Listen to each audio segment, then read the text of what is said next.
I'm going to show you exactly how to convert Google Keep notes to PDF for printing. Open the note you want to turn into a PDF. I've got one open here called Recipe, so you can see the title at the top and the note body underneath. At the bottom of the note, click the three dots. A small menu opens, and the option you want is Copy to Google Docs. This is the route I always use because it keeps the note content and checkboxes but drops all the Keep interface so the PDF comes out clean. Click Copy to Google Docs.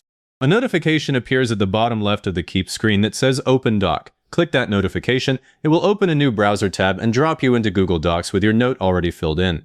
If that notification disappears before you click it, just open a new tab and go to Google Docs, and the note will be waiting in your recent documents. Now you're in Google Docs, and the note text is sitting on the page.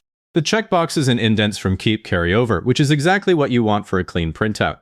Go to File in the top left corner and click Print. The shortcut is Control-P on Windows or Command-P on Mac if you want to skip the menu. The print dialog opens over the document.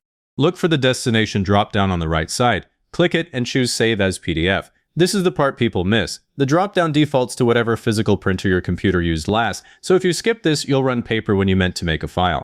Choose Save as PDF, and the button below changes to Save. Click Save. Your browser downloads the PDF, usually to the bottom of your screen, and it's named after your Keep note. Click the downloaded file to open it. You're now looking at the PDF itself, and this is what will come out on paper.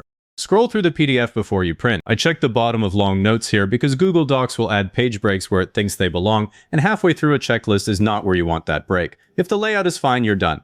One thing worth changing if you're outside the US is the paper size. Go back to the Google Docs tab, click File, then Page Setup, and set the paper size to a 4 if that's what your printer uses. The default is often letter, and a mismatch can clip the edges of your note. Make sure to like this video, subscribe, and leave a comment saying it was helpful. Comments are what push this to other people looking for the same thing.